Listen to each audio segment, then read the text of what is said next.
C'est bientôt les vacances. Et j'ai envie de terminer cette saison tranquillement par une petite histoire. Voici le classement pour la saison 2017-2018 des budgets du championnat national de rugby, appelé communément le top 14. Déjà, première observation, le rugby est un sport avec largement moins de moyens que le football si on fait la comparaison avec les clubs de Ligue 1 sur la même période. Rien que le budget du PSG est 1,6 fois plus important que tous les budgets du top 14 réunis. C'est énorme.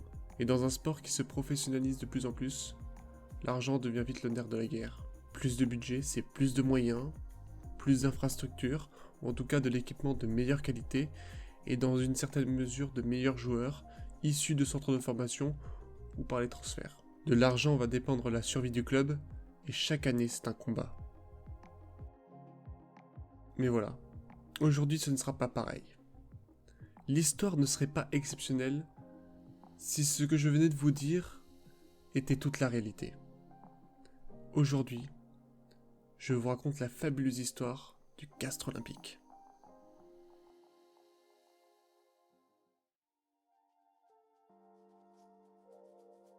Située dans le sud de la France, Castres est une ville moyenne d'environ 40 000 habitants, et pour les plus attentifs d'entre vous, c'est seulement le 11e budget du top 14. Presque 10 millions d'euros de moins par rapport à Clermont. Mais attention, le Castres Olympique n'est pas une équipe sans expérience. Sur les 2 dernières saisons, à chaque fois, ils ont réussi à se qualifier pour les phases finales. Et croyez-moi, atteindre ce niveau-là, c'est déjà hors du commun. On pourrait noter aussi les 2 finales en 2013 et 2014 avec un titre en 2013, c'est pas des peintres. Vous savez pas comment se joue une saison de top 14 ? C'est pas très compliqué. Il y a 2 temps. D'abord, il y a la phase régulière. Chaque équipe va jouer 2 matchs contre toutes les autres, une fois à domicile et une fois à l'extérieur. Selon le résultat des matchs, des points vont être desservis. 4 points pour une victoire, 0 pour une défaite, 2 pour un nul. En tenant compte vraiment qu'un match nul au rugby c'est très rare. Il y a aussi la possibilité d'avoir des points bonus supplémentaires, le bonus offensif si une équipe marque 4 essais, et le bonus défensif si l'équipe perdante a moins de 7 points de retard. Au fur et à mesure de la saison, le classement est mis à jour et à la fin des 26 journées de la phase régulière, seuls les 6 premiers du classement peuvent prétendre aux phases finales. Je reviendrai au fonctionnement de cette phase en temps voulu. Sachez qu'en tout cas, à l'issue de toute cette saison, il y a le légendaire bouclier de Brennus.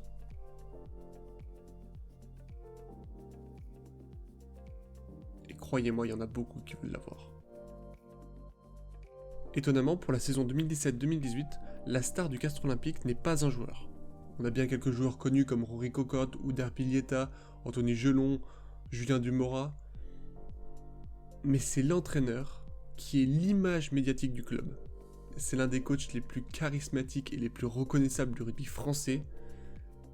Vous le connaissez certainement pour cet extrait. Oh mais qu'est-ce qu'il fait lui? Premier coup de pied franc, deuxième pénalité. Oh! Il nous casse les couilles là! Mais qu'est-ce qu'il fait lui? Pour résumer, on a un club sans grands moyens financiers avec un entraîneur un peu spécial, je vous l'accorde, mais authentique en la personne de Christophe Furios, qui semble limité par un plafond de verre dès les phases finales en top 14. Ça donne presque envie d'y croire. Mais le premier tiers de saison se révèle très compliqué. Alors qu'il menait 18-3 à la 34e, dès la première journée, les Castrés se feront remonter par le Racing qui s'impose au bout de la rencontre sur le score très serré 25-21. Malgré une belle victoire contre Bordeaux-Bègles 33-19, les Tarnais enchaînent 3 défaites consécutives contre Montpellier 17-22 alors qu'ils étaient en tête à la 74e, puis 28-13 face à Pau qui est normalement un rival assez direct, et 31-12 à Lyon. C'est pas top ça. Castres n'a ramené qu'un point sur les 3 premières journées et chute drastiquement au classement.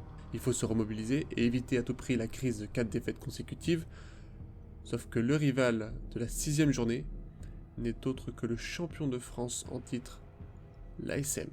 Dans une première mi-temps à sens unique, Castres se détache, 20-9 à la pause, mais les Clermontois n'ont pas dit leur dernier mot et reviennent 20-16 au retour des vestiaires.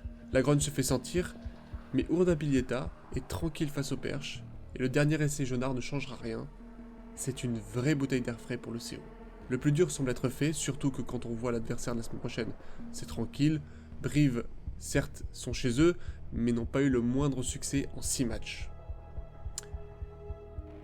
Ça devait le faire, et ben non.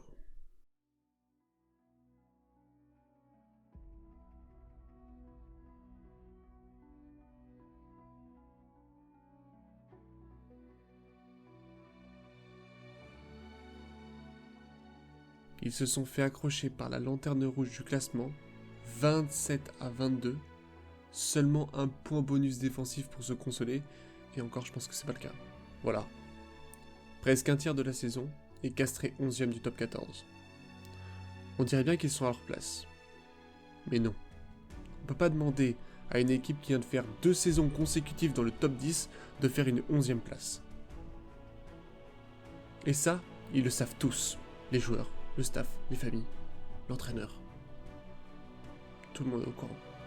C'est compliqué de se dire qu'il faut repartir encore une fois. Heureusement pour Castres, il reste encore beaucoup de matchs, il y a le temps de se rattraper. On est à la fin d'automne, et l'hiver sera rude.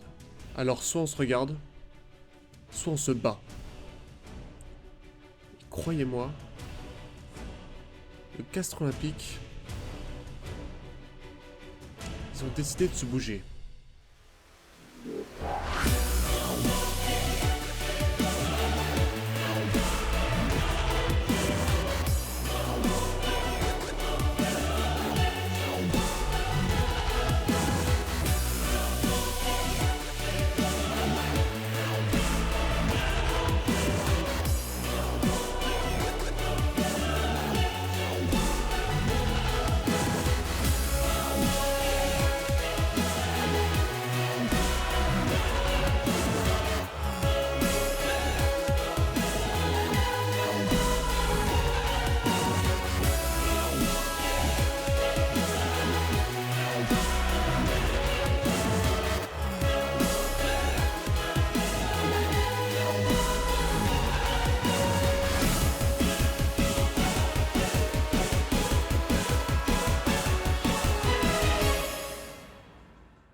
En 3 mois, le Castres Olympique vient de vivre une série de victoires historiques. Le tableau de chasse est parfaitement garni. Le Stade Toulousain du Gomola, le RCT de Fabien Galtier, La Rochelle de Colazo, tous se cassent les dents sur les Gaulois du Tarn.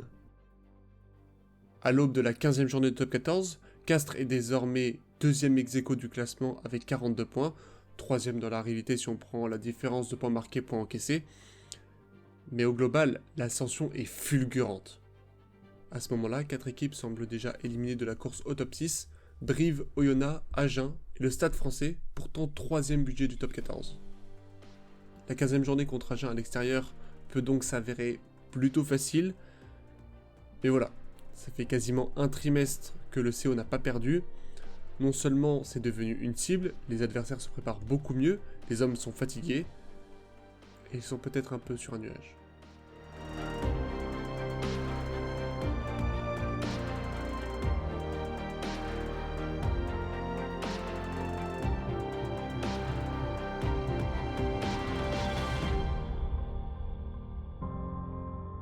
Le retour est plutôt salé avec 27 points encaissés. C'est une fin de série exceptionnelle pour Castres. C'est pas si grave. Il reste encore beaucoup de matchs avant de jouer la qualification. Il faudrait pas trop descendre. Le dernier tiers de la saison va être animé par la fameuse question « Qui pour le top 6 ?» À 10 journées de la fin, 3 leaders sont en tête, Montpellier, le Racing 92 et La Rochelle qui se tiennent en seulement 1 point. Ces équipes ont une petite avance sur 5 autres clubs, Toulouse, Toulon, Castres, Lyon et Pau, qui eux n'ont que 3 points de différence. Et encore, vous pouvez vraiment ajouter l'UBB qui est toujours dans la course avec 37 points. C'est bien, ça fait 9 équipes pour 6 places, et on remplit pas un top 6 avec 9 équipes. Ça va déménager. Les premiers candidats à tomber sont les Bordeaux-Béglé qui s'écrasent au classement, et ceux qui les ont poussés ne sont autres que les Castrés, qui leur infligent leur première défaite à domicile sur le score très serré de 7 à 6. Dans le haut du panier, c'est Toulouse qui prend une petite marge là où le Stade Rochelais chute drastiquement. À la 19e journée, Toulon Castres, Pau et La Rochelle se départagent en seulement 1 point. Les Tarnais ont réussi à se maintenir après une victoire contre Lyon, mais ont subi 2 courtes défaites contre Pau et le Racing 92 sur son propre sol. Les derniers matchs vont être déterminants. Et ça part plutôt mal pour le CO, vaincu par le Stade Français et le MHR à la 22e journée. Castres est à 4 points d'accrocher la 6e place et il faut jouer contre La Rochelle. La tension monte d'un cran entre les deux équipes. La 23e journée s'est conclue par une défaite des Rochelais face aux Montpelliérains et une victoire de Castres face à son éternel rival de Haute-Garonne. Les deux équipes jouent leur qualification.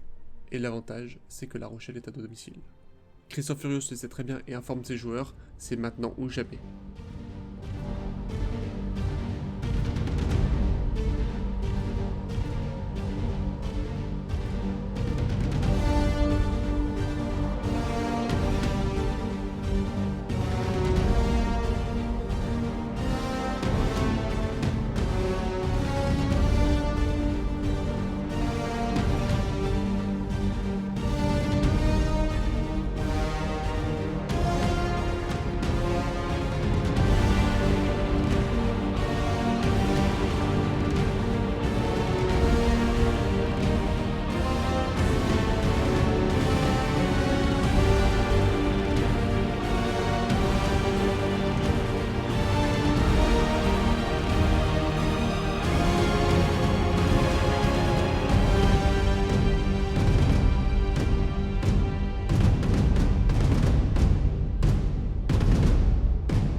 Le match contre La Rochelle vient conforter le Castres Olympique dans un 3e top 6 d'affilée, c'est une vraie réussite pour ce club. Au final, les autres qualifiés sont Montpellier, leader incontestable cette saison, puis viennent le Racing 92, Toulouse, Toulon et Lyon. La saison est peut-être terminée pour les 2 tiers des clubs, mais elle ne fait que commencer pour les Cadors. Bon, et là je vous dois des explications. Maintenant que le classement est bien défini, les équipes vont de nouveau se confronter dans un nouvel arbre de tournoi. Montpellier et Racing sont d'office positionnés en demi-finale, attendant sagement que le 4e affronte le 5e et le 3e affronte le 6e, avec évidemment le bénéfice du terrain pour le 3e et le 4e. Le parcours est loin d'être simple. Si Castres veut se hisser en finale, il faut battre les Toulousains dans leur jardin, puis le Racing 92 sur un terrain neutre à Lyon. Le derby entre Castres et Toulouse est le plus excitant des barrages. Non seulement c'est une immense rivalité entre ces deux clubs, mais l'exploit paraît presque impossible. On sait très bien que le CO a battu 2 fois Toulouse cette saison, et c'était déjà un petit miracle de le faire à la 12e journée en étant à l'extérieur. Il faut donc réitérer l'exploit dans un contexte de phase finale, avec une plus grande attention médiatique et un stade toulousain expérimenté. Parce que oui, tout le monde s'en fout qu'ils aient perdu un match de phase régulière. Sauf que Castres est parfaitement préparé. Dans une réunion quelques jours avant le match, les joueurs imaginent un scénario dans lequel ils prennent un carton rouge. Bon bah qu'est-ce qui se passe le jour même? Ils prennent un carton rouge. Et comme ils l'ont anticipé, c'est pas un problème.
Malgré ce qui aurait pu être un coup du sort, Castres remporte brillamment le barrage et s'envole vers la demi-finale.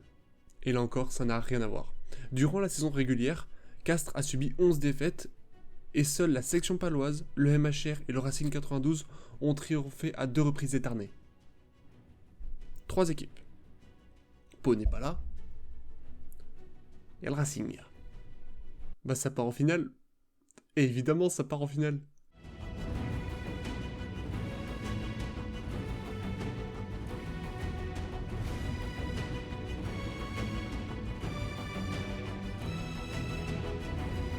À la surprise générale, c'est bien le CO qui peut aller au Stade de France.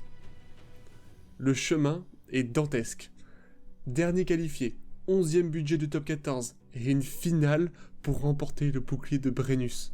L'histoire paraît tellement belle qu'on voudrait tous qu'elle se termine pour le mieux. Mais si je vous dis ça, c'est sans compter sur les MHR.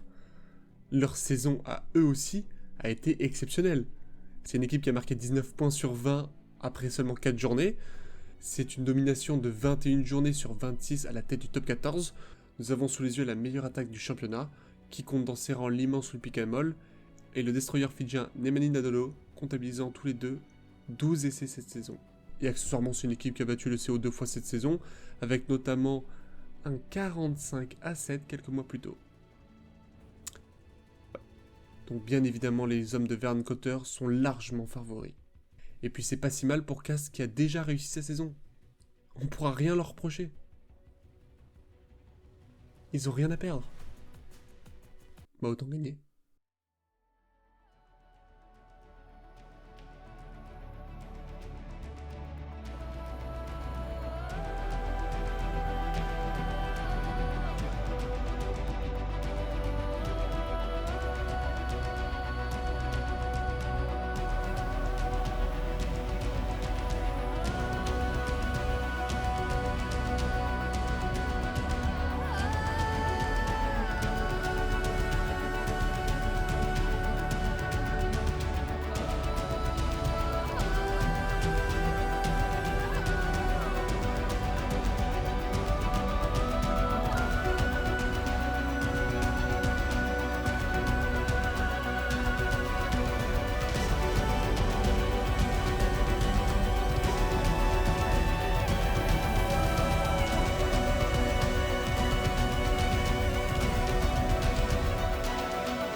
Les Castrés ont réussi l'exploit de retourner non seulement toute la finale, mais aussi toute la saison.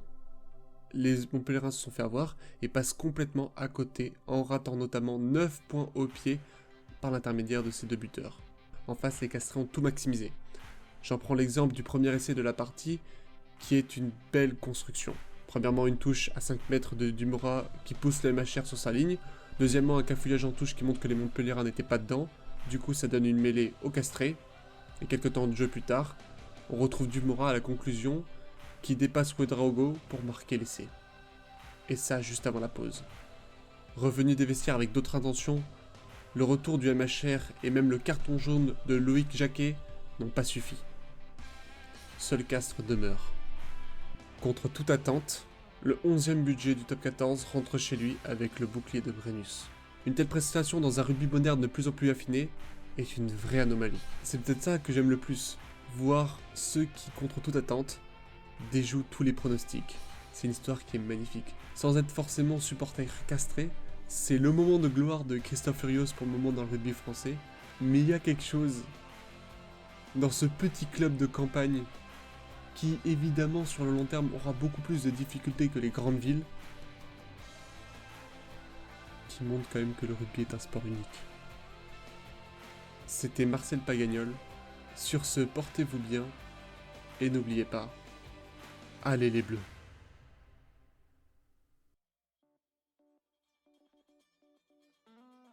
Merci d'avoir suivi cette vidéo, j'ai été très heureux vraiment de la faire et de vous raconter cette histoire qui me tenait vraiment à cœur. Petite annonce pour la suite, je suis sur la fin de mes études et donc je vais faire une pause dans les vidéos, le temps de terminer tous les examens nécessaires à la réussite. Voilà, vous êtes évidemment très compréhensif. Et je me permets de faire une petite publicité en quelque sorte, sachant que je ne toucherai absolument rien. Si vous voulez aider un projet entrepreneurial de 2 personnes complètement motivées par ce qu'elles font, vous avez un lien en description Mimosa, c'est une plateforme de financement participatif. L'idée de ces 2 personnes, c'est de réunir le monde agricole qui a besoin d'employés et des étudiants qui, eux, cherchent du travail. Je vous donnerai plus d'indications là aussi en description. Voilà, si vous voulez donner un coup de pouce à ces 2 personnes qui, croyez-moi, travaillent dessus depuis très longtemps, vous pouvez le faire et elles seront ravies. Donc c'est un coup de projecteur sur un projet un peu spécial où on n'a pas forcément l'habitude d'en parler, je pense pour les autres youtubeurs. Donc voilà, c'est pas une sponsor, c'est juste gratuit. Merci à vous et puis portez-vous bien.